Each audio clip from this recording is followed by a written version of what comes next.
You have anything to add, Mr. Cash? Yeah. No. Yeah. No. Yeah. No.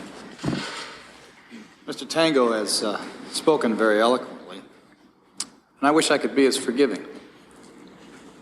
But I can't because this whole thing fucking sucks. I mean, this is the biggest pile of shit.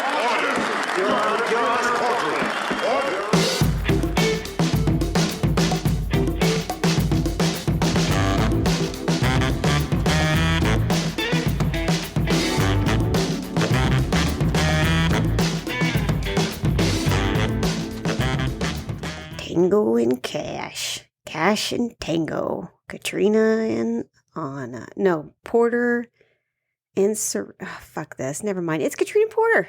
Hi, Anna Serene. Welcome to Split Happens, everyone else. Welcome, everybody. Each episode, Katrina and I talk about a movie that both of us love. However, only one of us gets to say anything good about the movie. They are the pro of the episode, which means the other is the con and has to attack it. So this episode, if Katrina catches a rule break from me, we're going to hear this sound. I'm in danger.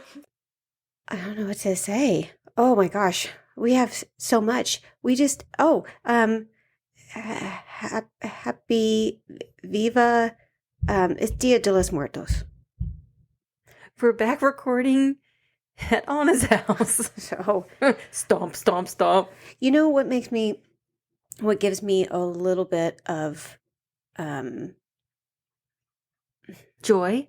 well, just what makes me feel a little bit better is, and I'm not going to say which one it is, but there's a podcast I listen to all the time, and it's a very, very big podcast.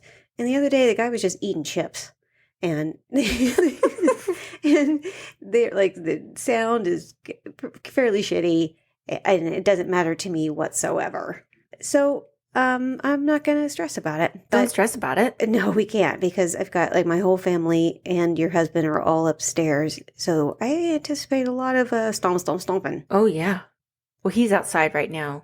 Okay, so but I actually was thinking it was just going to be my family anyway. And also, Leia is licking herself. She is not licking herself. She is bathing.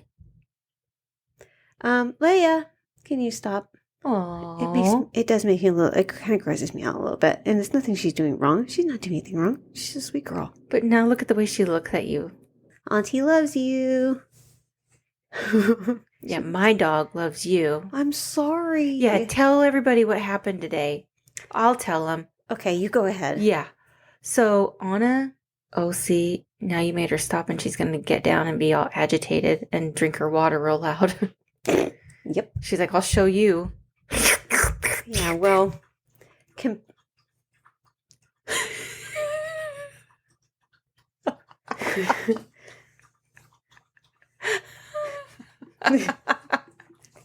definitely take your time, for sure. Anna's cat hates me. And It's not personal. She doesn't like anybody. I know, but animals really don't hate me. And I try so hard.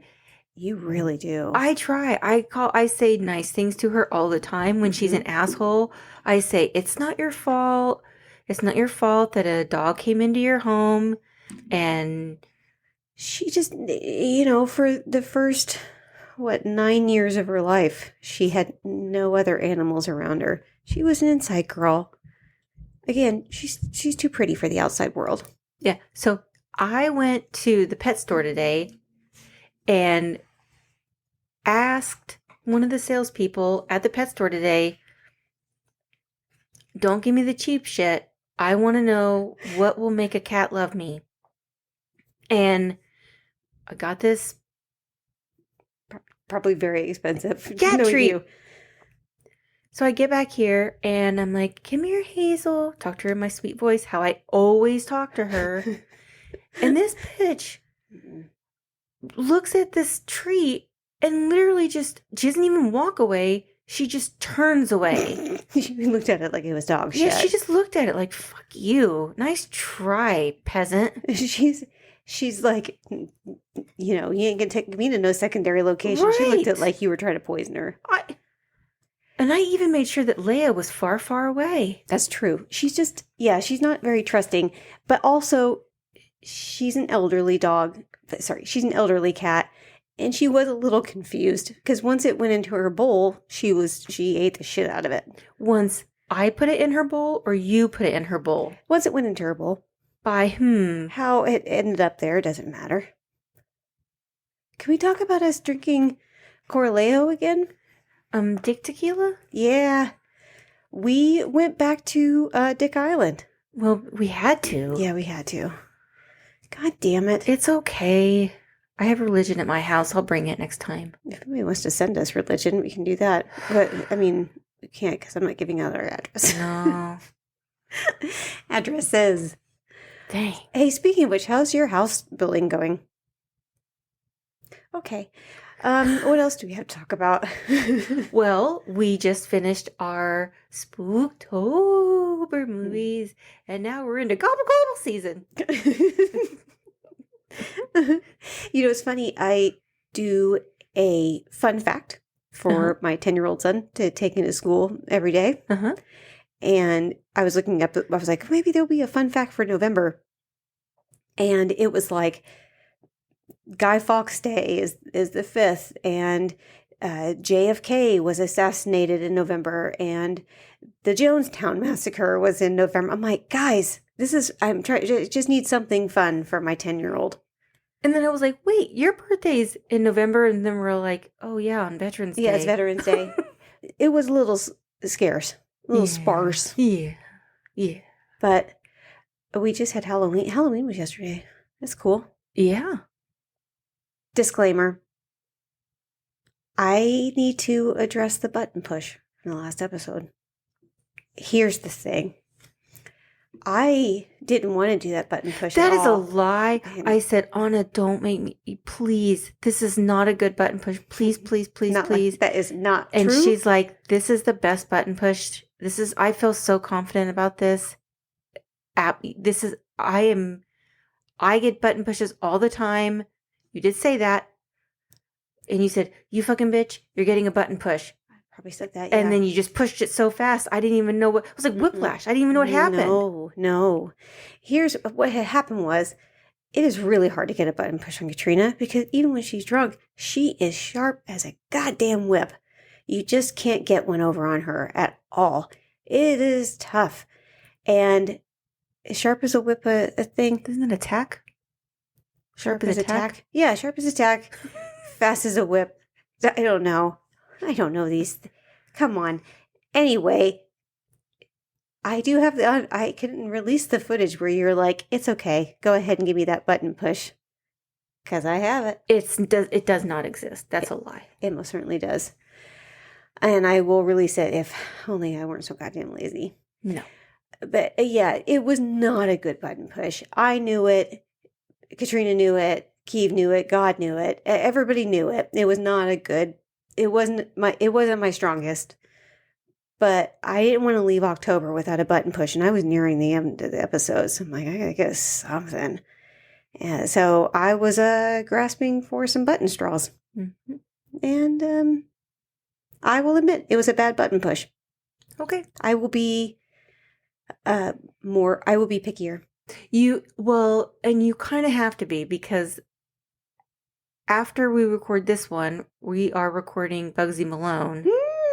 And movies that are so nostalgic from our childhood are tough because, I mean, it's like, what was it? Was it Little Shop of Horrors or Clue that I got 3 in?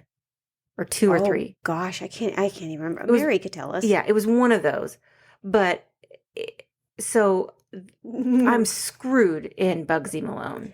I think you will benefit because we don't get button pushes on trivia. We don't do button pushes on trivia. It has to be about It's going to be the specifically frickin' songs. the movie.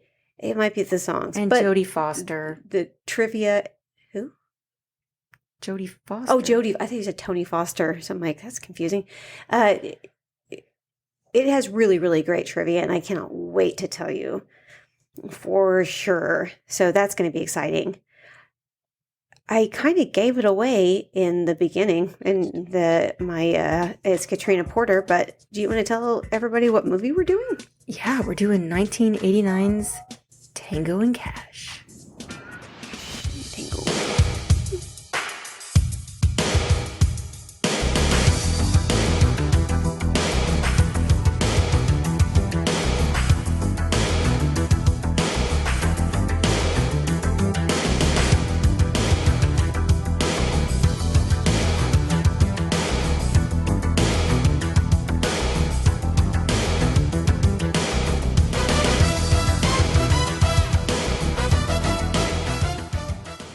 I don't even know if this has a theme song. Oh, actually it does. It's in my notes.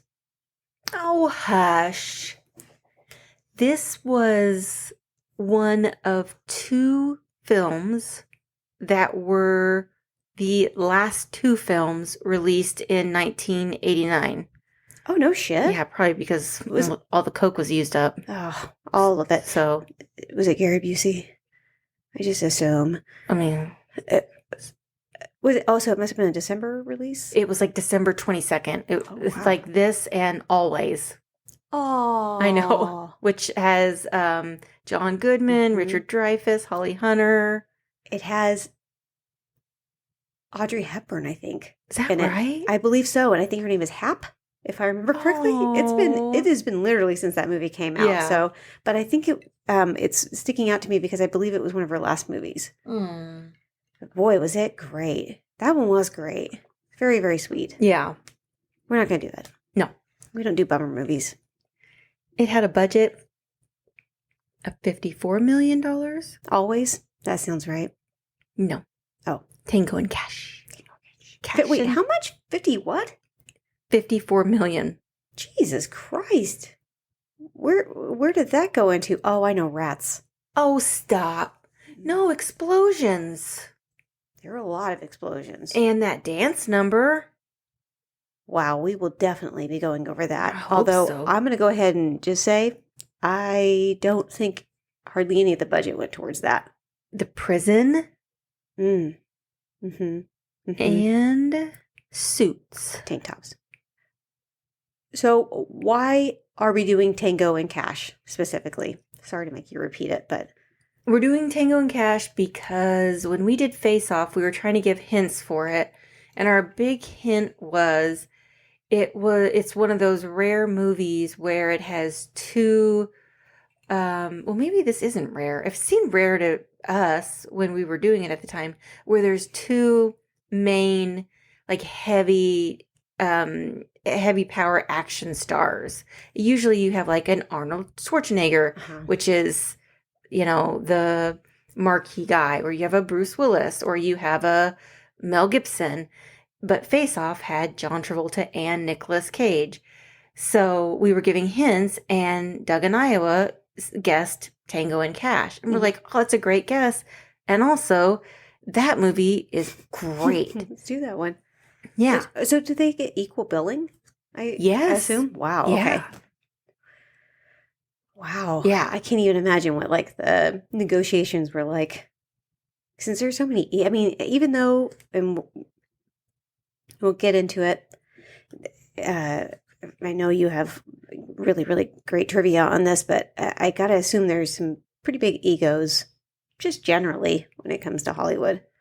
Yeah, and there's always some about that when it comes to Sylvester Stallone in his movies, especially in the 80s, because he was so freaking big. I mean, yeah, it's hard to really quantify how popular he. I mean, Rocky, the Rockies were done, Rambo's, Cobra, this. I mean, he was just so over the top. I mean, obviously over the top. I mean, No, I meant he was over the top. no, the movie was so great. This made $120-ish million. Mm. So Somebody got a swimming pool for their house, I assume. yeah. Who it was directed by is a little complicated. Ooh, because I was not paying attention, so. Well, so like many Sly films, but we'll go down the list. It was mostly directed by Andrei, I'm never going to get this right, Get it right. Konchalovsky? Sure. Sounds good. Sounds good to me. A director of Russian descent. And the main thing he directed around that time was Runaway Train with John Boy, Eric Roberts, and Rebecca De Mornay. Eee. I know. He did produce, not direct, he produced the award-winning remake of The Lion in Winter, which was in 2003. Oh, wait. Ew. What? Oh, what do you mean that won awards? Yeah. Ew. Yeah. Boo. But listen to what I read about it. Okay. Yeah. Emily Blunt Yes. auditioned for it, and she said he was vile. She said he was horrible. He was cruel during the audition. He loved to take me down a peg or two. She said he promoted a very misogynistic sort of vibe, and that she was a shell of her former self by the time she came out of the audition. So I hate him because I love her. Oh, yeah. He can go fuck himself Yeah. right into the East River. Yeah. I don't like that one bit. Yeah. So he did actually, he directed a lot of the movie, but then he was gone. And he actually had nice things to say about Sly Mm-hmm. and vice versa. But I think it was probably a studio thing. Uh-huh. And then Albert Magnoli came in. Magnoli directed Purple Rain. Right. And then Peter McDonald also came in to direct with a little help from Sly every once in a while. You know. Oh, what? Right. I am shocked. Shocked, I tell you, that Sly had something to do with the What? production of this. So Peter McDonald isn't known so much for being like a main director, but he's known as being a second unit director. Uh-huh. And he's worked on Guardians of the Galaxy, The Bourne Ultimatum, Harry Potter and the Prisoner of Azkaban, Empire Strikes Back. Like, he's done a ton of shit. Oh my God. But then after the movie wrapped, Mhm. the studio Mhm. still didn't like the finished product. So then they brought in Stuart Baird, who's basically edited dozens and dozens and dozens of movies Mhm. to re-edit it to make it a different kind of movie. I see. Yeah. So I think it basically had like 4 directors plus Sly.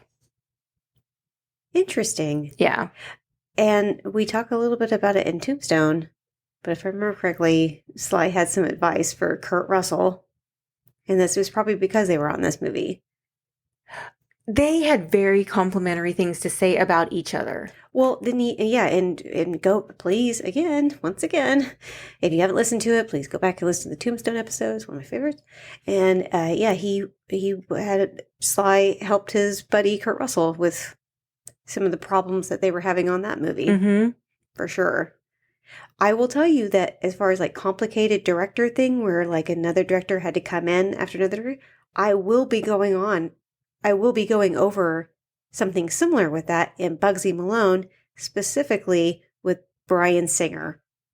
Oh, interesting. Yeah. I think that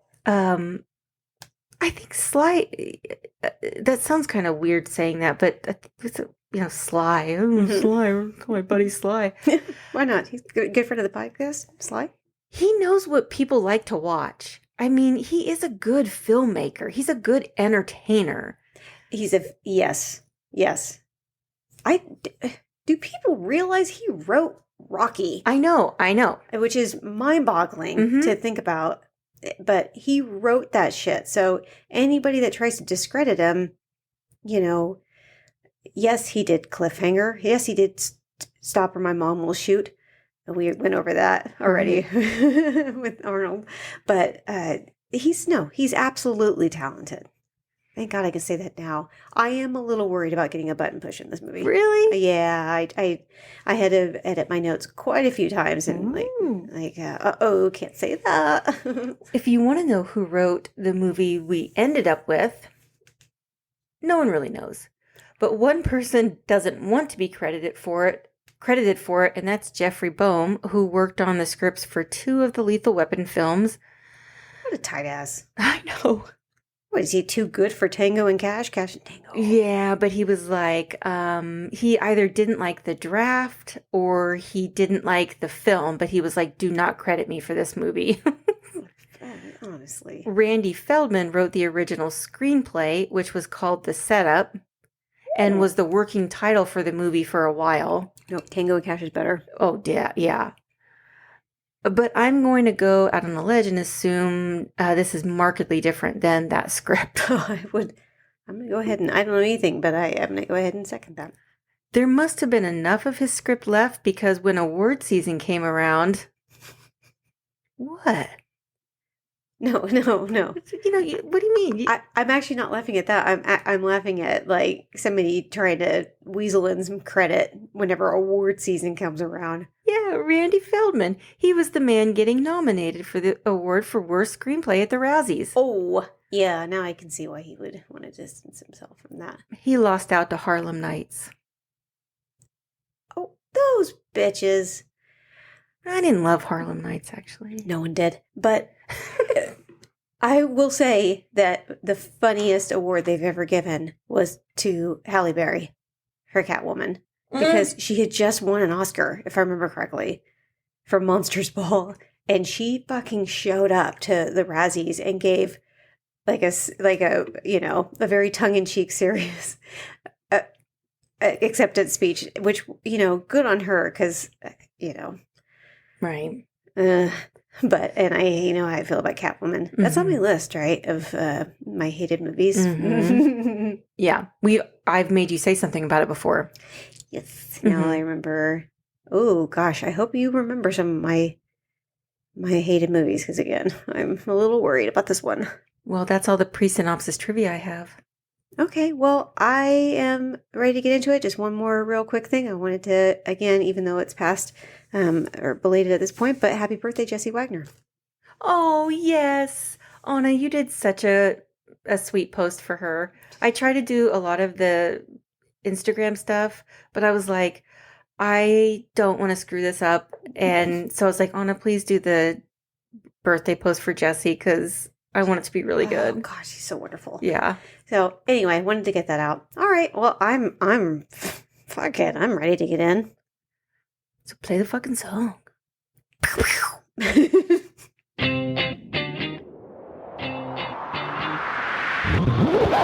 Let the games begin. Our movie begins by promising there will be nudity, violence, alcohol use, foul language, sexual content, yes, smoking, cocaine, if I had to guess. That's a lot. That's a lot for one movie to promise. Yeah, and it delivers. I don't know about that. All I can tell you is what in the late 80s Nickelodeon sitcom music shit is this opening theme song? I love it. It is very like... Yeah. It really was... Well, people hear it because I'm sure I'll put it in the beginning. I liked it. I did. It was funny. I do, and I didn't do this before we started doing the podcast, but now I do it literally every time. When a movie starts, I do look at the what it says it has in it. Like, okay, like I want to see if this delivers.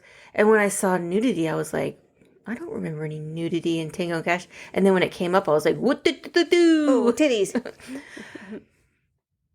We do hear the dulcet sounds of Sir Sylvester Stallone say, okay, let's do it.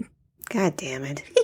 Listen, I don't care how much gel is in his hair. Nobody can ride in a convertible with the top down and not have their hair going fuck all. He can. Jealous. He is looking dapper as ever driving a convertible. He's following a tanker. And he tells the choppa hovering around him that he has been on this case for 3 months and he can handle things himself, I bet. So standard procedure doesn't mean anything. What if the procedure is, let me not get other people involved until I assess the situation? this driving sequence, I catch a video on the Idiots in Cars subreddit damn near every single day, and it infuriates me then, just like it infuriates me in this movie. And Christ almighty, do I need to sing my Man in a Truck song again? You may. I'm a man in a truck. I can do whatever I want. Fuck you. Yeah, I experience that song every day. Every day. Literally every day. He does zoom past the tanker truck and parks in front of it on the highway. What? Then he starts shooting at the window. His plan to block the road with his car and shoot is not only unbelievably stupid, but it's irresponsible. Like, did he not even consider some poor unsuspecting driver might be coming from the other direction? No, because they had it blocked off. No, they didn't. Yes, they did. No, they didn't have time to block it off because Hotshot McGee was over there, like, parking his car in the middle of the highway so that he can shoot his shooter. No. They had another chopper down there taking care of it. He's told them to fuck off, choppers. No, he said, chopper, go down there. He said, I'm not Arnold, fuck choppers. No, he said, be gone, chopper. Be gone, long one. Scram, Buster. The driver with the ginormous jaw, who looks like a cartoon, has been a character actor baddie in a million films, says this guy is crazy, and he slams on the brakes and they both fly out the front window because in addition to whatever else they were involved in, they also were not wearing proper vehicular harnesses. I mean, irresponsible. Well, they have hardly a scratch on them considering they just got yeeted out of that windshield that you're talking about. And also, is it standard operating procedure to let the perps put on their own handcuffs? Oh, this movie has so many fucking character actors. I might put in an alert because it is crazy. There is no way that I can go through every character actor in this movie because, as Anna did accurately just point out, there are a million character actors in this movie. And I was going to say I love them all, and that's actually not true. I love the ones that I spend time on. There are so many reasons I love watching movies with closed captioning. But one is seeing the names of the characters. And this guy's name is, I shit you not, Face. No, it is not. No, it is not. It is. That is not okay. His name is Face, and I think that Sly wrote this part of the script. What? Face is played by Robert Z'Dar, and he has been in Maniac Cop 2. He was a security guard in an episode of Moonlighting. He was in A Gnome Named Norm, and he was in Beastmaster 2. He's been in like a ton. The list is endless. I mean, he has been in, honestly, he's been in stuff in the 2020s. I mean, he is. Yes, he's a. Robert Z'Dar is a wonderful character actor. I think I can say that because that is just a general thing about him. That's fair to say. He has cherub disease, if I remember correctly. Yeah. Is it cherub disease or cherub syndrome? Maybe? Syndrome. Because I always just assumed that it was fake. I don't know why. And man, talk about somebody that turned their adversity into like a career. Yeah, you better be careful. This is just about that particular. That's the problem. Is there a lot of character actors? I love a lot of the movies and stuff that they're in. So I'm talking about specifically the actor. I'm not talking about Face. Yeah, I'm gonna get back to him in a little bit because it ties into another character actor, Tango. Who I should mention is Sly's character name. Tango. It's so funny. His name is Tango. Did he have a first name? I don't even remember. It's Mr. Tango. Detective Tango. He says he's happy they dropped in. His captain shows up, and he is played by Jeffrey Lewis. And we know him as a comet zombie baddie from Night of the Comet. Oh, that's Right? why I knew him. Mm-hmm. Okay. That line delivery between Tango and the Cap. Oh, that actually sounds like a sitcom. Yeah. Tango and the Cap on NBC. It feels very stiff. Like they aren't stepping on each other's lines per se, but it just feels like, witchboard. Like when the two male actors are kind of, they're in a scene and it's like, oh God, these two seem like they've got just a script in front of them. Mm-hmm. That's what I thought. Well, another cop comes over. He's super pissed. And he's like, you idiot. There isn't shit wrong with this tanker. I want your badge and your tie. And I know you have a trucker hat in your car. You ain't fooling me. Just who do you think you are? And then another cop yells, hardy har har. He thinks he's Rambo. And then Lieutenant Raymond Tango says, Rambo is a pussy. Oh, fuck you. Kitties are awesome.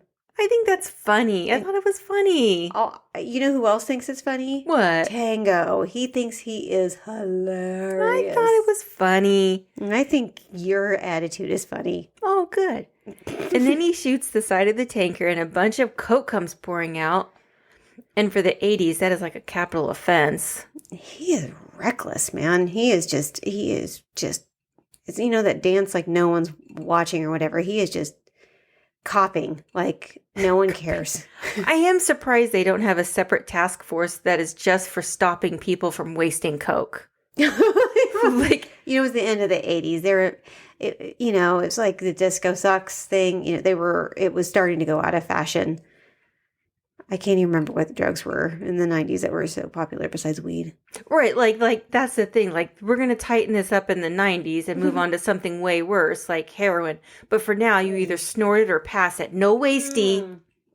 That's right. Heroin really had a moment. Yeah. All of a sudden, a Lincoln drives by. Holy shit. Do you think this is where Matthew McConaughey got his love for doing Lincoln commercials? Is this who we have to blame? This is actually a con. I don't know. You're welcome. I don't know, but Jim Carrey doing an impression of him on Jeopardy on SNL is one of the funniest goddamn things I've ever seen. That was funny. But no, I don't Okay. think that. Wait, the Lincoln. Who's? Oh, okay. Is this okay? 'Cause I was gonna say, Anyway. I think Tango's driving a Chrysler. It looked like a Chrysler. Right. We do get one of the most iconic lines from this movie, almost from the get-go. If it isn't tango, it's cash. Tango and cash, cash and tango. Tango and cash, cash and tango. These two cops are driving me crazy. Where do they get those wonderful toys? That's this, right? No, no. Also, he didn't say that in Batman. Okay. He did say, "You, I'm a number one." It's Jack Palance, and he plays Mr. Perrette. And since he's wearing an all-white suit and it's October, you know he is a bad guy. No white after Labor Day. Didn't they see Serial Mom? Well, especially like if you're an older guy. I think now you can kind of get it away with it if you're like... Can you? A white suit? I don't even think so. But not if you're like a serial killer. It would be like ironically get away with a white suit. Right.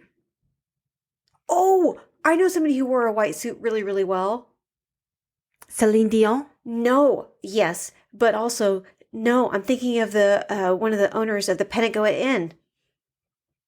Oh, yeah. I think it was Matt. In the car is a baddie named Quan, and he is played by James Hong, and he has been in so much shit, I wouldn't know where to start, but I will try.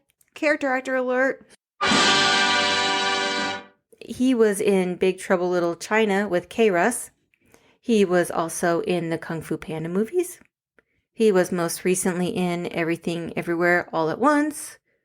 He was in The Golden Child, Mulan, Chinatown, Wayne's World 2. Yeah, he was the dad. We talked about him in, I guess it would have been Golden Child. Golden Child. Mhm. Yeah, he really isn't everything. Shut up, everyone. Kurt Russell has entered the chat. Yeah, and he damn near closes his garage door on those kids' heads. Well, you know what? Stay in their lane.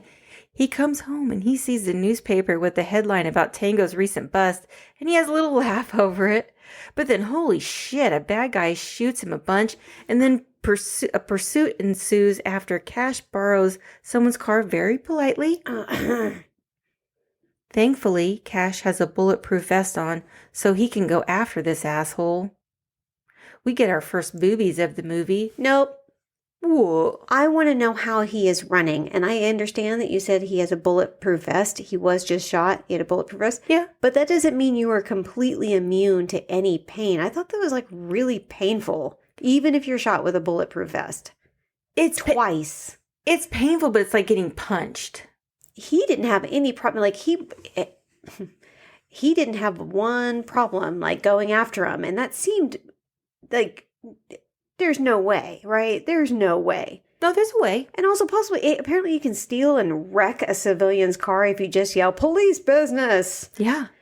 Well, I have an answer about the bullet holes the size of matzo balls? Yeah. What? Muscles.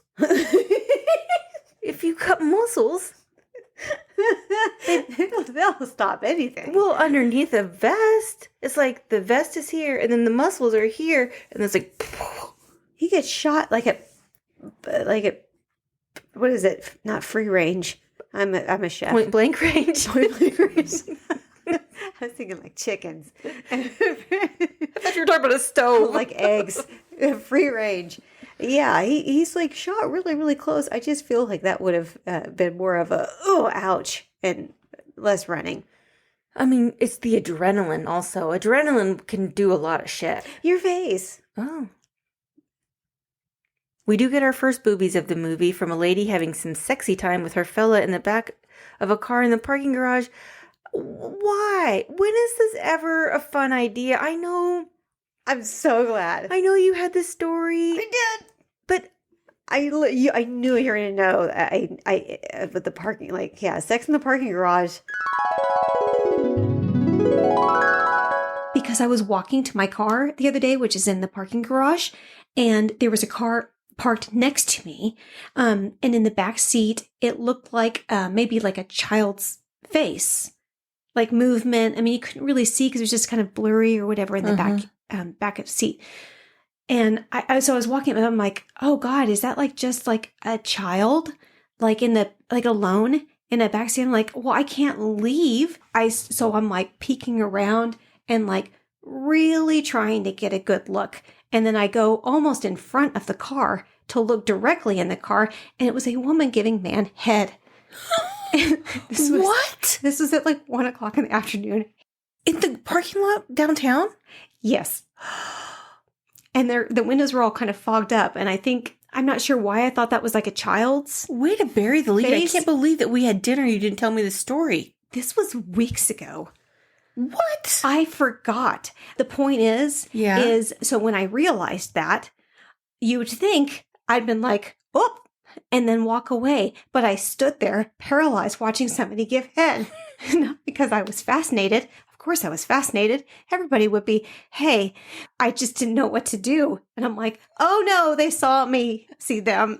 So I stood there almost like, when like in movies where somebody like pretends to be like a statue or something real quick. You did the mannequin challenge? Yeah. They're just like, maybe they won't see me. They think I blended into the wall. So I think if I would have seen that body, I probably would have done nothing.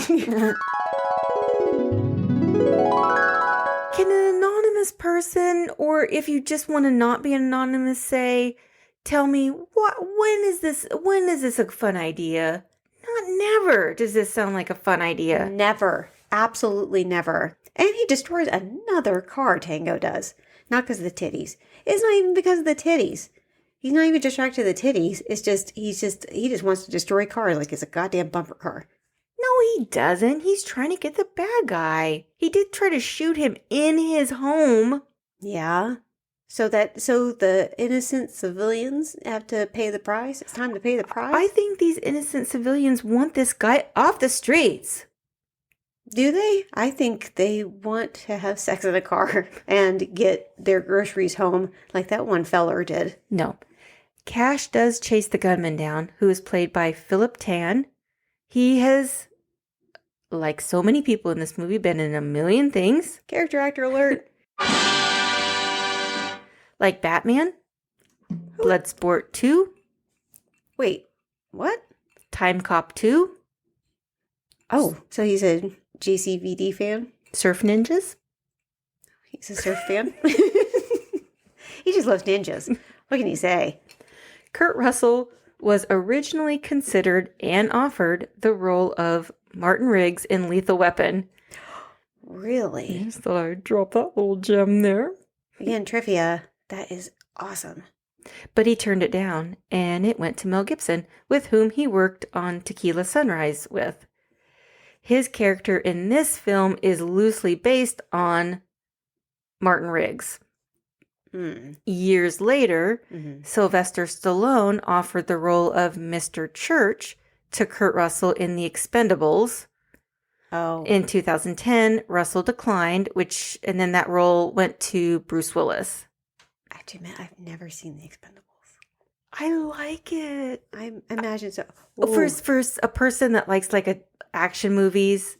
No, I love him. I have no idea why I didn't. Probably because it has Jason Statham in it.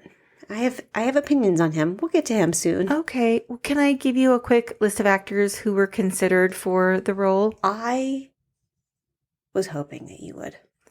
It's quite the list. Really? And Drink. because I like to see you give stank face, I'm going to save the worst for last. I just got my drink. Come on. I know. Michael Biehn, Oh, Pierce Brosnan, Kevin Costner, Harrison Ford, Richard Gere, Mel Gibson, Don Johnson, Michael Keaton, Ray Liotta, Liam Neeson, Michael Nouri, Gary Oldman, Robert Patrick, Bill Paxton, Ron Perlman, Dennis Quaid, Gary Sinise, Bruce Willis, and Garbage James Woods. oh, what the fuck? What the fuck? Ew. Ew. Ew. I can tell you, I don't want to talk about Cash's candy drawer, so don't even bring it up. Oh, you don't? No, I don't. You should love Cash. He's got a candy drawer. I don't. He's reckless, and he's not good to civilians. He's great to civilians.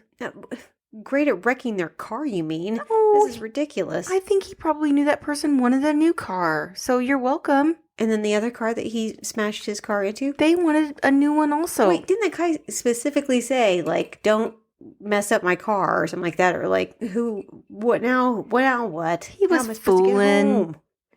Back at police HQ, as we say in the biz, Tango was in his office talking to someone named Catherine, played by Desperate Housewives star Terry Hatcher. And he's giving her a bit of a lecture about something I kind of quit listening, but in all fairness, I don't think she was listening either. Oh, wait, she's going on a dance tour of some kind. I'm sure that won't come up later. Meanwhile, Cash notices that the gun in his desk looks like it has been messed with, and I do wonder why his gun wasn't locked up in his desk. Huh. So he's an irresponsible gun owner.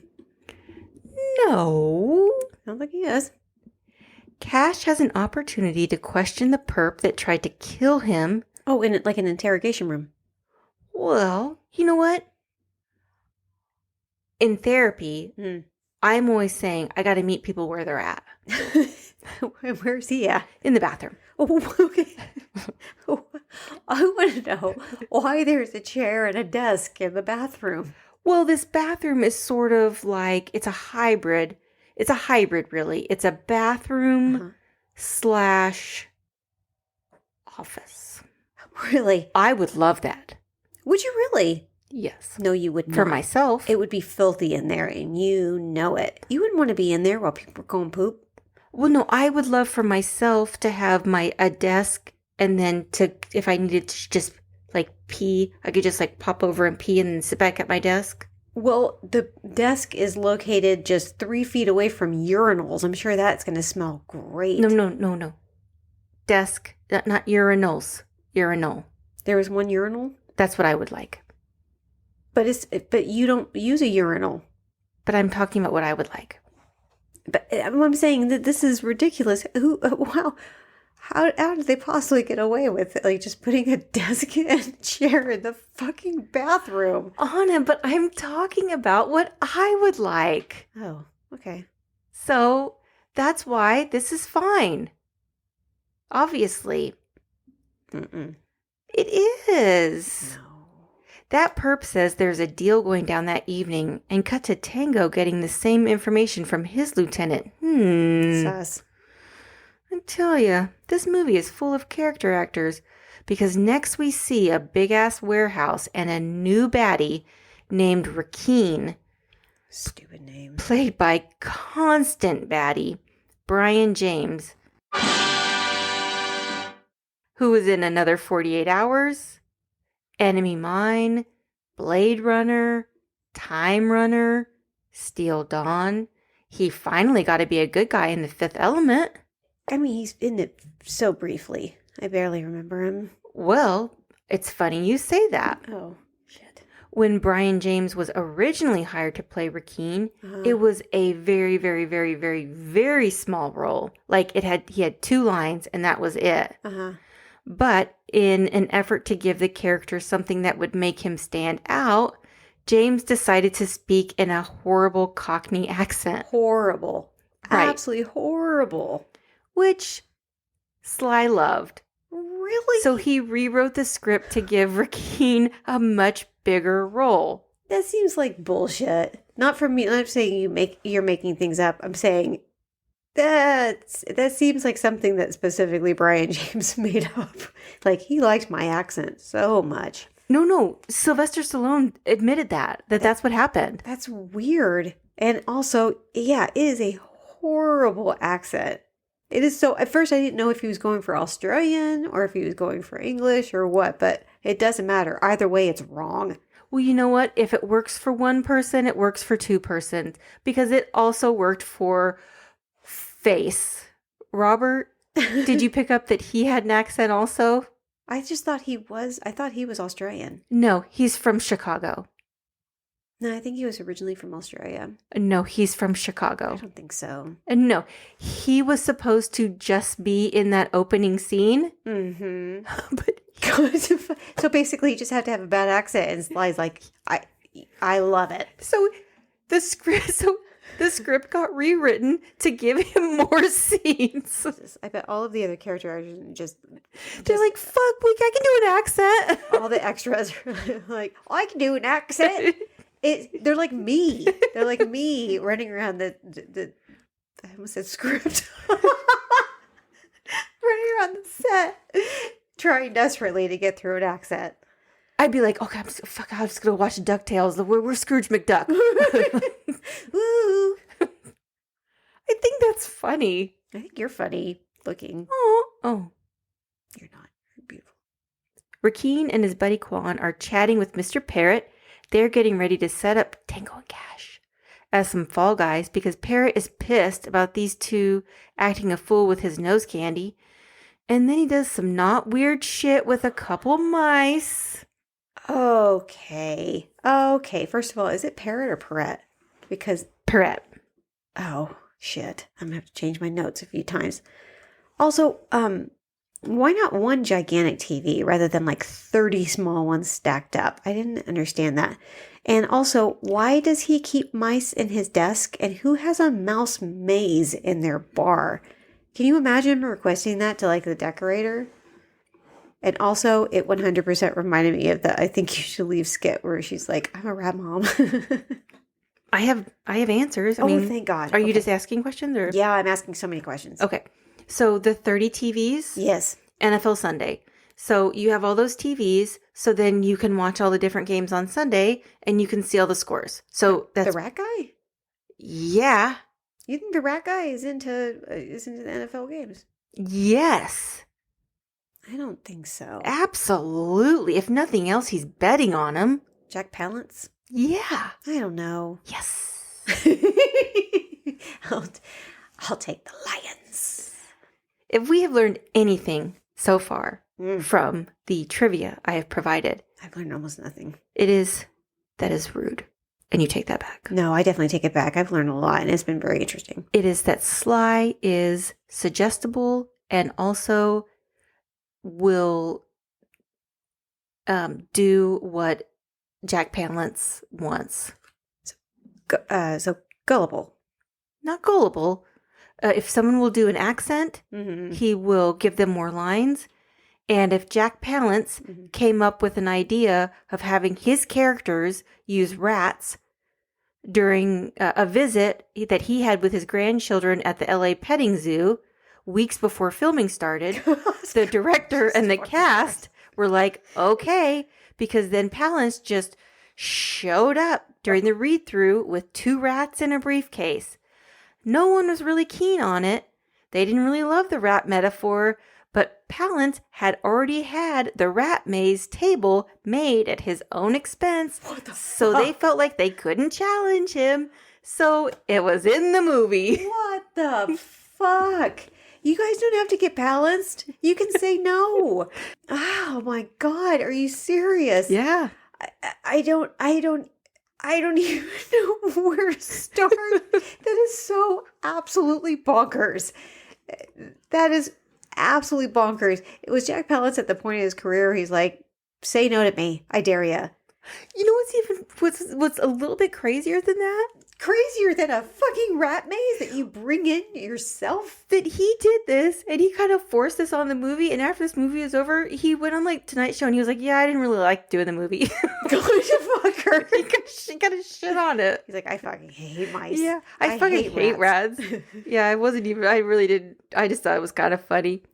But on it, do you know how you know that Mr. Perret is a bad guy? Besides the rat maze?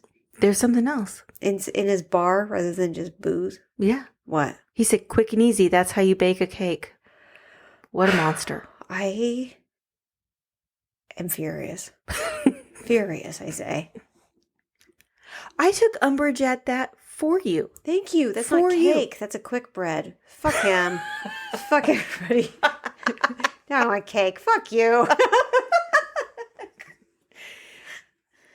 I hope you get diphtheria from your mice. I don't think you can get that from them, but something. Rabies. Oh, definitely rabies. Okay.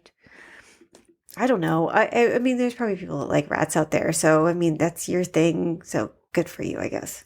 Up until now, I thought Tango and Cash were pretty good at their jobs, but this seemed like a pretty obvious trap to me. Right, these are supposed to be super cops, and that's what we're to believe, but this is like the most obvious trap. And also, Cash's gun is insane. You know what I don't see them have? Knives. Hope. Clue book. Oh. That's a con. I know. I'm giving you gold here. I appreciate that. You're welcome. I have a con, though, in this. What? No clue books. These handsome idiots bump into each other and start to suspect something hinky is going on. But before they can say, does something seem wrong to you, Sally, a bunch of cops bust in and Cash is like, hey, that's my gun. Someone must have stole it from my locker or my desk. All the things that were unlocked. Mm-hmm. Tango is real quick to be like, I don't know this bitch. Yeah, and now Cash is interested in the legal system. That's convenient. Well, the cops have a real boner for arresting TNC. We see the captain asking what the hell is going on. The FBI plays a tape that was allegedly picked up on a wire, and it sounds like these two killed off a cop so they could steal some drugs. And then they are off to what I'm sure will be a super fair trial. I'm supposed to believe it's this easy to frame white cops? Bullshit. I think once you can get a mice maze into a movie, you can frame cops. I don't understand how those correlate, but I also don't understand it. So I'm just gonna keep my mouth shut. Oh, I hear a train. Train. Boy, there's just all kinds of background noise. There is an expert on the stand saying he analyzed the FBI wire, and it's Michael Jeter. Character actor alert. You all probably know him best from Air Bud.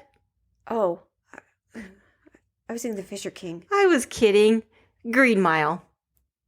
Oh, well, yeah, definitely the Green Mile, but also the Fisher King. Jesus Christ, this is like it's a mad, mad, mad, mad world, but for actors who aren't paid enough. Because we have to take care of a couple of dick-swinging leads. That is a con.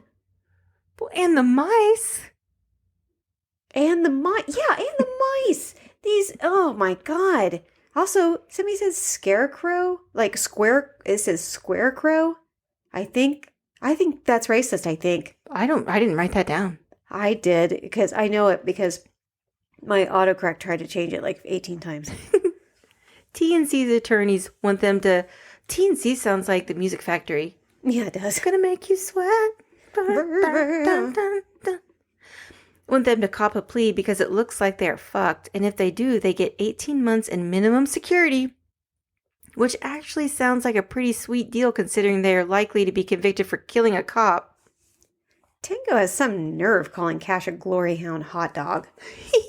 Either one of them calling the other anything derogatory about liking the limelight is pretty hypocritical. I agree. Also, you hate hot dogs. That's gone. Tango and Cash are off to the pokey, but Mr. Parrot's colleagues are not as charmed by his shenanigans with Tango and Cash. I'm sorry. What prison have you seen with shit being thrown everywhere and or on fire? This is not how prisons are, I think. That's definitely not what HBO has led me to believe. Well, they were supposed to be transferred to like a chill prison, like a Martha Stewart prison. Even maximum security doesn't have like just papers thrown everywhere and on fire. I do have a feeling that when two police officers go into prison, Yeah. shit does go a little crazy, at least initially. I mean, because they are just... This isn't little. This is like the whole thing going crazy. This is obviously the extreme, but I bet some form of this actually probably would happen. But also, police officers would never actually be in this situation. That's a con. So they were actually transferred to the mega bad prison instead of the minimum security. Uh-oh, booty alert, booty alert. Shower, shower, shower. I don't remember. Oh, this is really like, drop the soap. I get it. We all get it. Oh my God, we get it. Cash is trying to figure out who set them up, and Cash says, by the way, I think they're going to stick us in general population, and Tango is like, no way, they don't do that to cops. Oh boy, the guy from earlier, known as Face. God damn it. I cannot get over that. He's in Gen Pop? He is very excited to see Tango, and he wants to welcome him to the party. Excited is an interesting word for it. Yeah. We're like manic, like shaking his I don't know what's going on with her brain. I almost said tail feather. He's shaking his bars. Like, Tango! Tango! Did you just do Nelly? Shake a tail feather. Do you see this? I'm almost doing an MC Hammer. Cash's cellmate is a little territorial over the latrine. Rude. Tango's cellmate, on the other hand, is a fella named Slinky. And he's played by Clint Howard. Character actor alert. There is absolutely no way on God's green earth that I can even go into all the movies that Clint Howard has been in, but basically every movie. What the fuck is he doing out of Whoville? He escaped. That's why he's in prison. Are Slinkies allowed in maximum security? I don't think so. Actually, I don't think a lot of this shit is allowed in maximum security this prison. prison is chaos. Then somebody should be fired. Yeah. It's the middle of the night. Tango and Cash get woken up. I have a feeling it isn't for midnight margaritas. Nope, they get stuffed down the laundry chute, and waiting for them is about 50 disgruntled dickheads and one gruntled dickhead named Perrette. Rakeen is also there, and he gives them some words of encouragement which in this movie sound like death tunes. And after Tango and Cash put up a good fight, they get lowered into some water that then gets electrified, which, hey, points for creativity. I mean, right? I do have a question. Okay. Okay, who is in charge of this prison? Actually, I have a few questions. Who is in charge of this prison? A warden? Is this like the warden who just let his inmates do whatever the fuck they wanted? Yeah. I want to murder the slinky guy. It's not a question, it's just a fact. And he says, is this a welcoming committee or a surprise party? And I think they mean that as a good thing, and that is a fucking nightmare scenario, both of them, and then for also both of us. Neither of those ones. And also, is this one of those movies where the baddie wants to explain everything to the goodies? The baddie is a bit of a mansplainer. Well, also, Tango, I think, makes another crack at Face's jaw line, and that's bullying, and we have made a stance against that type of language. But he is a murderer. Well, that doesn't mean so bullying, you can bully somebody's appearance as long as they're bad. Yeah. Oh, okay. Yeah, I think that's okay. Well, but murdery bad. Murdery bad. Not like steal candy bad or live in a state that doesn't have legal marijuana laws and maybe Where are you going with that? to have an edible every once in a while to sleep. All right, I can see it. Okay. Though those people shouldn't be bullied. Actually, they should just be allowed to fucking sleep if they need to.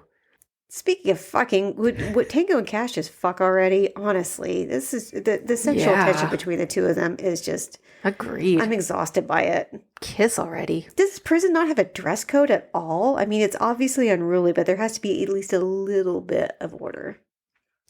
I must admit, things are looking a little grim. Very, a little. Huh? They're being electrocuted. You know how much I hate that. Then the assistant warden shows up and shuts that shit down. Who is playing the assistant warden? The director's cousin?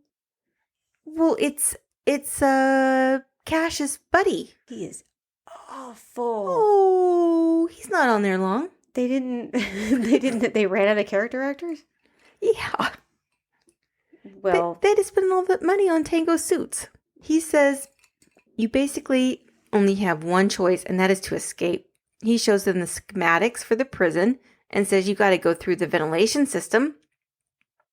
They get put on trash detail, but Tango decides he doesn't trust this fella, and he bails on the plan. But Cash is like, see ya, bitch, I'm out of here. Cash almost makes it out before the dead body of his friend slides down, and Cash is almost split in half by a big air conditioning unit. I don't like it. And I love fans. They give fans a bad I love face. fans. Oh, I love a fan. I've got like a hand fan right now. Who wrote this again? I need to know to whom I'm gonna send some strongly worded critical letters or emails, or probably You know what? nothing because I'm lazy. I read a lot about this movie, and I still have no idea who wrote this movie. No one knows. I know that Cash is a fucking idiot. Is he just completely incapable of recognizing bad ideas? Okay, but speaking of no one knows, this is really off topic. Yeah. And we can't get too off topic because we need to wrap up, but there is a new docuseries on Netflix about an alien abduction in Manhattan, and it's supposed to be like the most believed alien abduction. Manhattan, Kansas? No. Oh, Manhattan, New York? Yeah. Oh. But it is so well done because it's like this one woman being videoed, the woman who was supposedly abducted, and this other woman being videoed who doesn't believe a fucking word this lady says, and Awesome. they hate each other. Yes, fight. Yeah. Fight. I didn't finish it last night because I started to get tired, Well, we're gonna not watch it. because of sleep medicine or anything that I was talking about earlier. It is good, so watch it. It just came out. I might finish it tonight. Anyway, I want to know what the rap budget is on this movie. $20 million. Also, this movie has too many jokes. Is this how the completely incorrect people who didn't like Thor Ragnarok feel? You love jokes, and you love Thor Ragnarok. I sure did, but that's what I'm saying. Like, is this how they felt? This feels like, pow, pow, pow, pow. Also, I hate all the electricity shit in this movie. Like, I already made it clear how much I hate that. There is a lot of that. Tango does save Cash, and they run off together, and it's so romantic. Oh, God. After they jump off a roof onto some electrical cables in the rain with a belt, Hate. That is after Tango gets tackled by Face. But no worries. He electrocutes that guy with extreme prejudice. Then he jumps onto the dangerous cables. For reasons I don't completely understand, but maybe because I don't have a penis, they decide to go their separate ways. And Tango says, go find this woman named Catherine because she will know how to find me. Meanwhile, Perrette's business partners are a bit anxious about the breakout. And Perrette's like, guys, quit busting my balls. I don't think I like my 80s villains to be kind to animals. Like, I like them to be nasty and one-dimensional. That's confusing. That's a con. The fact that Perrette is still nice to the mice? I don't like it. Nice to the mice. Nice. I don't like that. It's bad or nothing. What if Perrette, when he like got the mice out, if he was like, nice mice, baby. Ding, ding, ding, ding, ding, ding, ding. Yeah. Nice mice, baby. I bet Vanilla Ice would try to sue somehow. That bitch. And then And Perrette's like, it has an extra T. it's the lie would be like, no, it's nice mice, baby. He's not the same. Cash goes to visit his weapon guy, who's played by Character actor alert. another character actor, Michael J. Pollard, who we loved in Scrooged. Oh my gosh. Didn't that guy freeze to death? I call bullshit. He can't be in this. He froze to death after this. No, I think it was before. No, he froze to death in the 90s. He was fine in this. Scrooged? Was Scrooged in the 90s? That was so long ago. I don't remember. I think so. I don't think it was. Tango goes to visit one of the cops who set him up, but before he can bring him in, his car gets all blown up. Cash then goes to visit the voice guy who lied about the wire, and he says he doesn't know who set them up, but he did just happen to record the conversation with the person who paid him. Would that help? I feel like you have something to say about this. Well, when the car blew up, because the guy was Irish, I was expecting like an Irish car bombing joke because it's fucking offensive and this is nothing but jokes. Oh, I thought you had something to say about the wiretap guy. Oh, I did. He put like a little nice compilation. He put a nice compilation about me and Tango. Like, so that's what I call blackmail. Character actor. All I have is character actor alert, and I didn't write any of them down. But it's just constant. I know, but why is that a con? It's not a con or a pro. It's an observation. I like it. I like that there's so many familiar people in this. I actually really, really like it. I don't. It's taking me out of the movie. No, it's not. Yes, it is. I already said, I was like, that guy was froze to death in Scrooged. I can't see him as anything else. That's not true. That is a charming part of this movie because it makes you think of other movies that you really like as well. No, I don't think so. Didn't Tango and Cash not consider, I don't know, a disguise since they escaped a maximum security prison? Listen, there's no disguise in those baby blues. Sunglasses. Next stop on the Cash mystery train is to find this Catherine person. Yes, please. So he goes to the place where she dances, which includes a number where she does a very convincing job playing sort of the drums. Oh my God. What? What in the low rent Elvira Vegas show is this shit? What? She's not even wearing titty tassels. How am I supposed to take this seriously? Well, You're not escaping this episode without explaining her entire performance, specifically the drums and the lame. okay. So she clearly had a no titty clause. She wasn't going to show her knockers. Okay. And Somebody's too good to show their titties. so she had to do something. So she chose drums. Yeah. So she was like, look, and Sheena E was very popular then. So she was like, yeah, just give me a drum kit. I'll just rip off his black artist. Well, sure. The one guy had directed Purple Rain. Fuck. That's true. I concede. Boobies, boobies, boobies, boobies, boobies. Titties. Lots of titties. Catherine helps Cash sneak out of the club. How? Well, Catherine dresses in like all leather herself.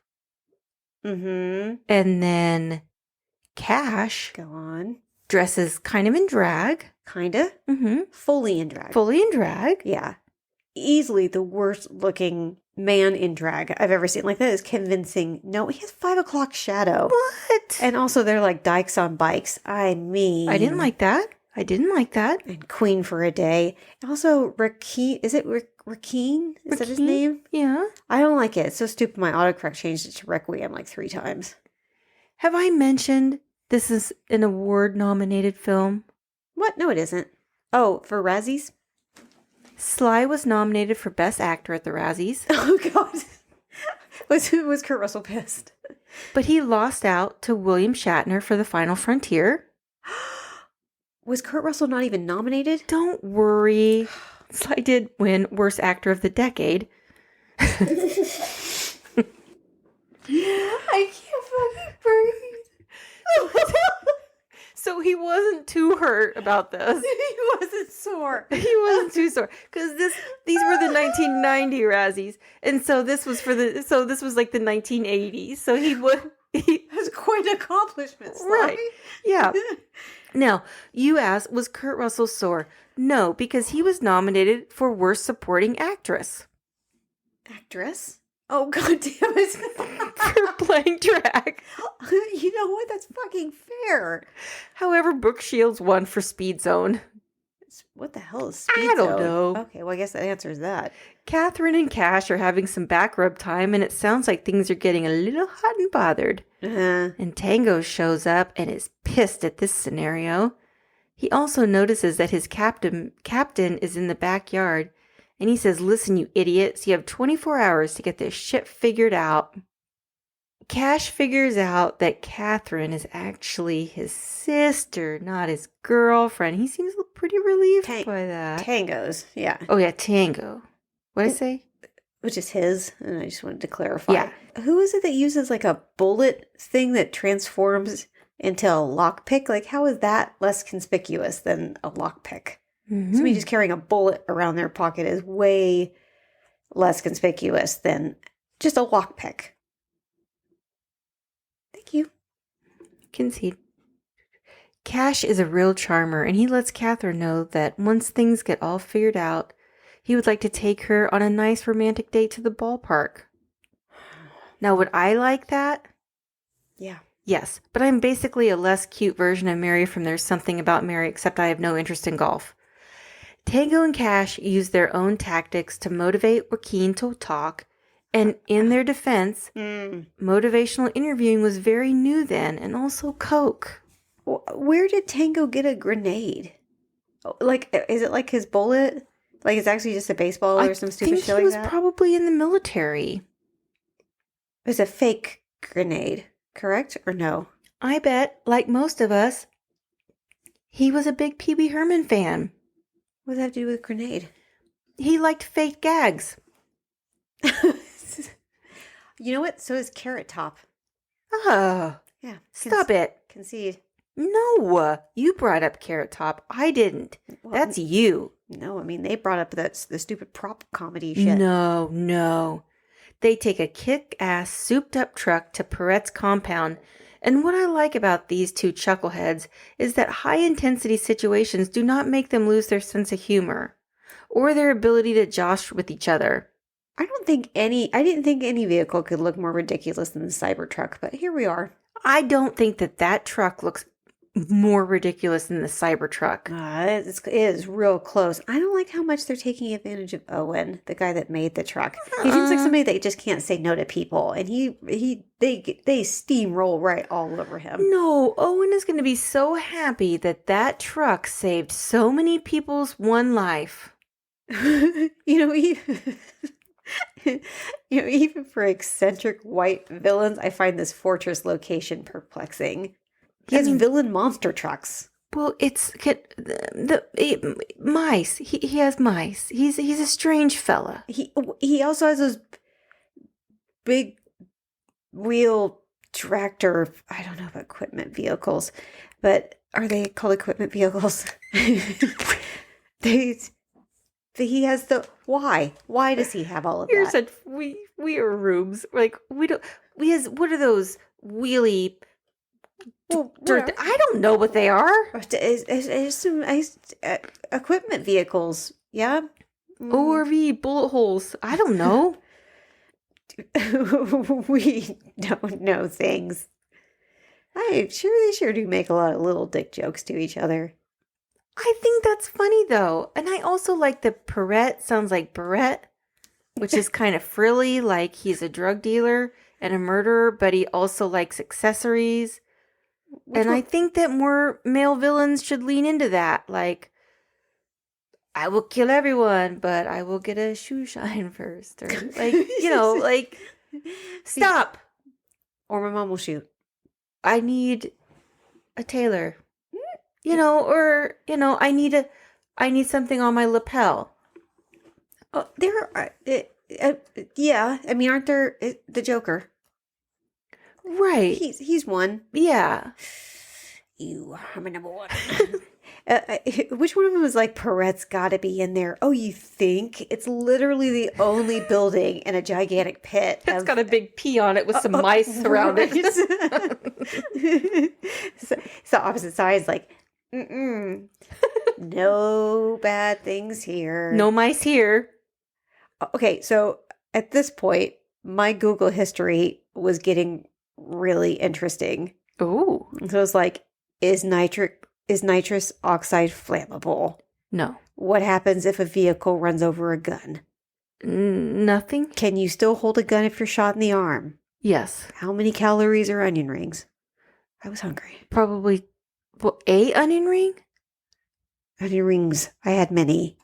Oh. I don't know. We can move on. Okay. Well, yeah. They do have Catherine there, and they have to figure out where Perrette has her, but this is no problem for these two clever clauses, and they escape right before the whole place goes kaboom. They bicker a little bit because they actually like each other, and then the press dubs them heroes again. What?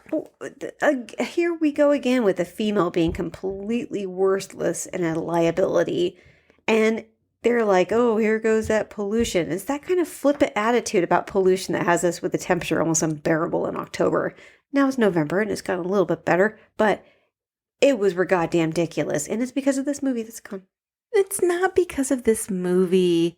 It's because of the fog. Go ahead. Say it. It's the end. It's done. Yes. It's over now.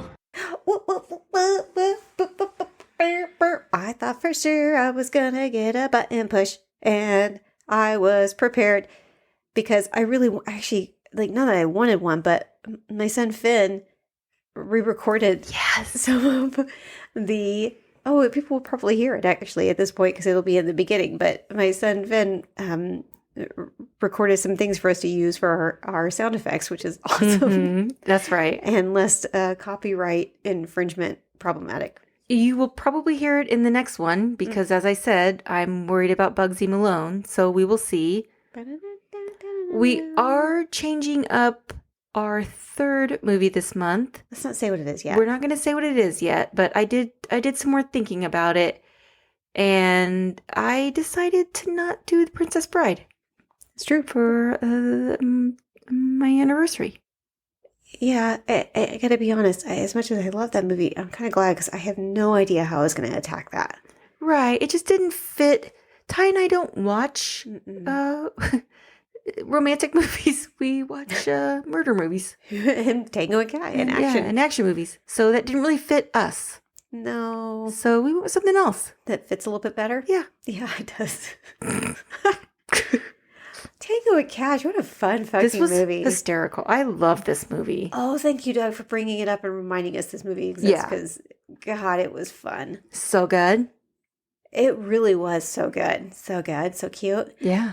I will say, and I remarked to you when we were taking notes, that Sly Stallone and Kurt Russell have really, really good chemistry. And you really notice it when they have scenes with other people. Mm-hmm. And it's I'm not saying that they're necessarily bad. I mean, I did earlier say it was bad, but it is clear how good they are working against each other, and I think that they should do more together. Yeah, they liked each other. I mean, they really, yeah. It definitely did not seem like, for as big as they both were, that there were competing egos or anything like that, which was very impressive. I gotta think that Kurt Russell's a big part of that. He just seems so unbelievably likable and affable and probably easy to work with. I have no evidence of that, but I believe it. I love it. Yeah. I thought it was great. That was a lot of fun. It was a lot Yeah. of fun to take notes. It was a lot of fun to record. Yeah, we're going to be back here tomorrow doing a bang bang. Hell yes, we are. Yeah.